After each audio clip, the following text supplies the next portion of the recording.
Assalamualaikum warahmatullahi wabarakatuh. Perkenalkan nama saya Tiara Hairunisa.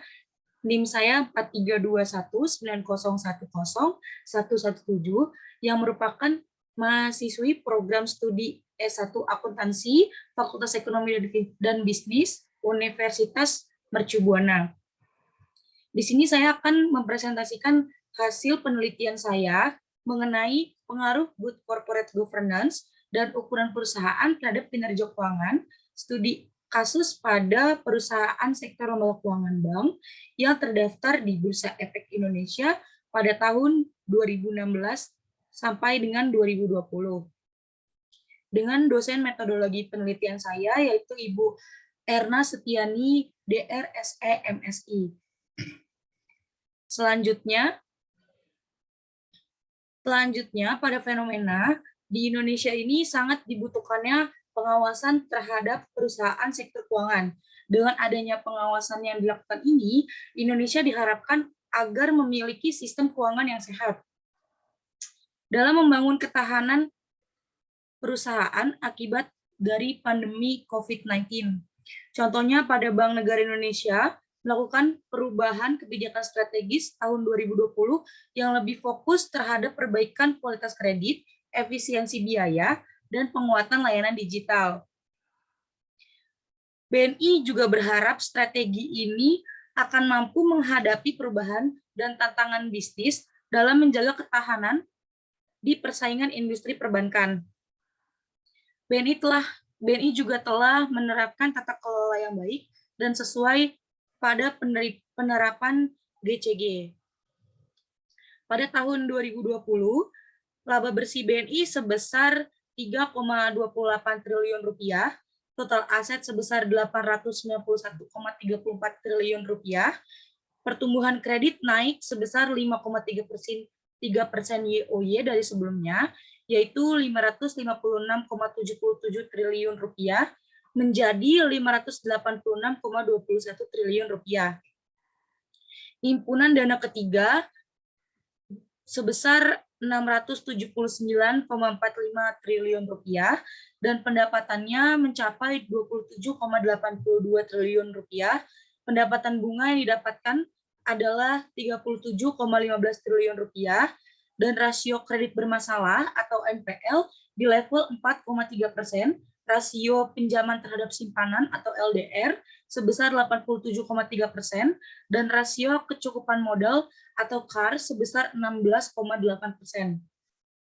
Di tahun 2021, program transformasi ini mulai menunjukkan hasil.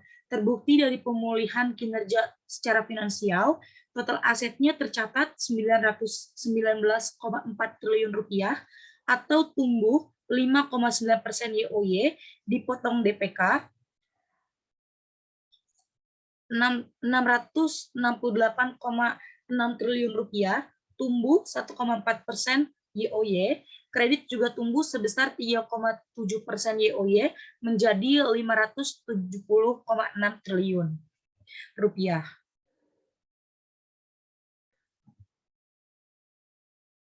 Selanjutnya, tujuan penelitian ini adalah yang pertama untuk mengetahui apakah good corporate governance, yaitu variabelnya saya menggunakan Dewan Komisaris, Komite Audit, dan juga kepemilikan institusional.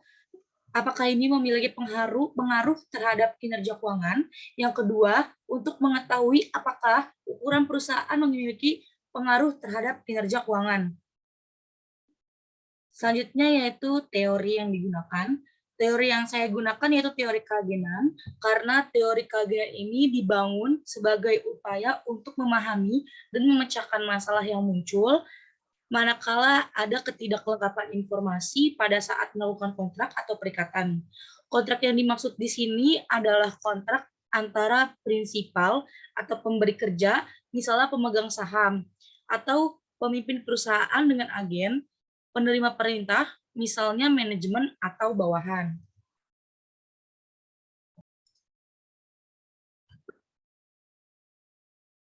Selanjutnya yaitu pada penelitian terdahulu yang dilakukan oleh Bapak Abdonsius Sitanggang pada tahun 2021 dengan judul Pengaruh Dewan Komisaris Independen, Komite Audit, kepemilikan manajerial, dan kepemilikan institusional terhadap kinerja keuangan studi empiris pada perusahaan perbankan yang terdaftar di Bursa Efek Indonesia tahun 2016 sampai dengan 2018 dalam Jurnal Review Akuntansi dan Keuangan volume 7 halaman 2715 sampai 8136 yang mendapatkan hasil yaitu variabel Dewan Komisaris Independen positif dan tidak signifikan terhadap kinerja keuangan. Komite audit berpengaruh positif dan signifikan terhadap kinerja keuangan, dan variabel kepemilikan manajerial berpengaruh negatif dan tidak signifikan terhadap kinerja keuangan. Dan satu lagi, kepemilikan institusional berpengaruh positif dan signifikan terhadap kinerja keuangan. Selanjutnya adalah hipotesis. Yang pertama, pada variabel X1 yaitu Dewan Komisaris, pengaruh Dewan Komisaris terhadap kinerja keuangan yaitu pada penelitian Hendratni tahun 2018 yang berjudul Analisis Pengaruh Good Corporate Governance terhadap Kinerja Keuangan Sektor Perbankan yang terdaftar di Bursa Efek Indonesia tahun 2012 sampai 2016 mendapatkan hasil penelitian yang dilakukan yaitu ukuran Dewan Komisaris berpengaruh terhadap kinerja keuangan. Kondisi ini terjadi karena banyaknya jumlah anggota Dewan Komisaris, maka pengawasan terhadap Dewan Direksi menjadi jauh lebih baik. Nasihat dan masukan untuk Dewan Direksi pun menjadi lebih banyak, sehingga kinerja dari manajemen menjadi lebih baik dan berimbas pula pada meningkatnya kinerja perusahaan. Berdasarkan uraian tersebut, saya mendapatkan hasil bahwa hipotesis satu saya itu Dewan Komisaris berpengaruh signifikan terhadap kinerja keuangan.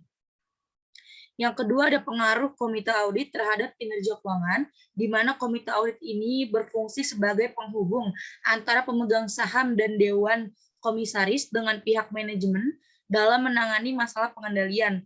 Hasil penelitian dari Dewi dan Widagdo pada tahun 2012 juga menunjukkan bahwa komite audit berpengaruh positif signifikan terhadap kinerja keuangan.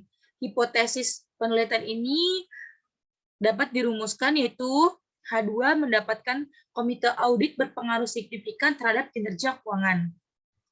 Yang ketiga yaitu kepemilikan institusional terhadap kinerja keuangan. Kepemilikan institusional memiliki arti penting dalam memonitor manajemen, karena dengan adanya kepemilikan institusional akan mendorong peningkatan pengawasan yang lebih optimal. Monitoring tersebut tentunya akan menjamin kemakmuran untuk pemegang saham. Pengaruh kepemilikan institusional sebagai agen pengawasan ditekan melalui investasi mereka yang cukup besar dalam pasar modal.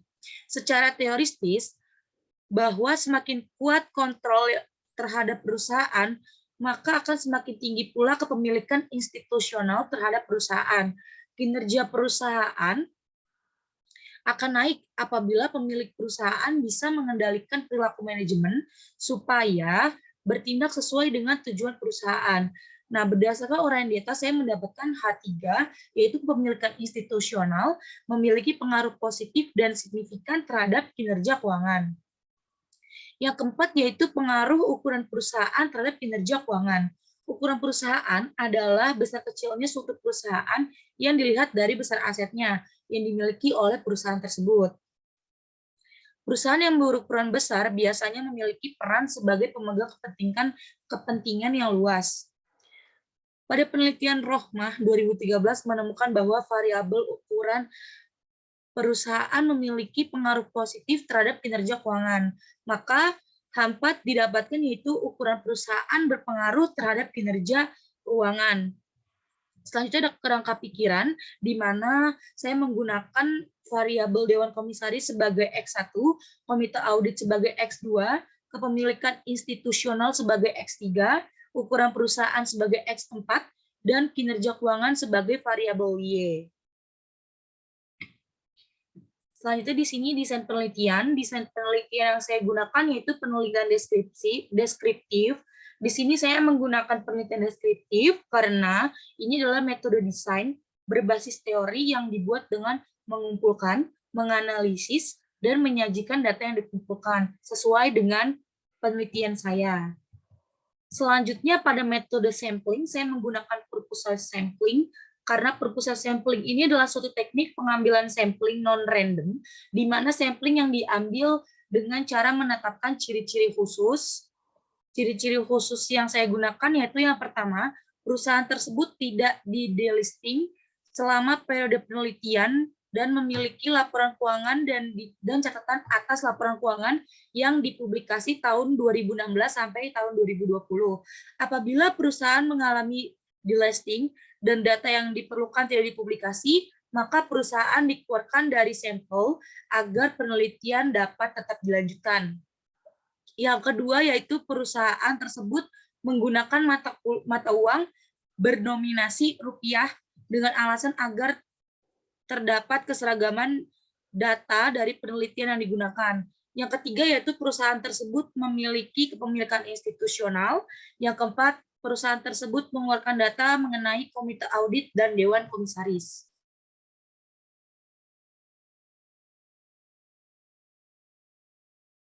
Selanjutnya, metode analisis data. Yang pertama dalam uji asumsi klasik. Uji asumsi klasik adalah kualifikasi statistik yang wajib dipenuhi pada analisis regresi linear berganda yang dilakukan berdasarkan ordinary least square atau OLS.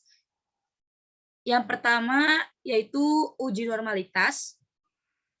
Uji normalitas ini bermaksud untuk menguji apakah variabel pengganggu residual pada model regresi memiliki distribusi normal atau tidak.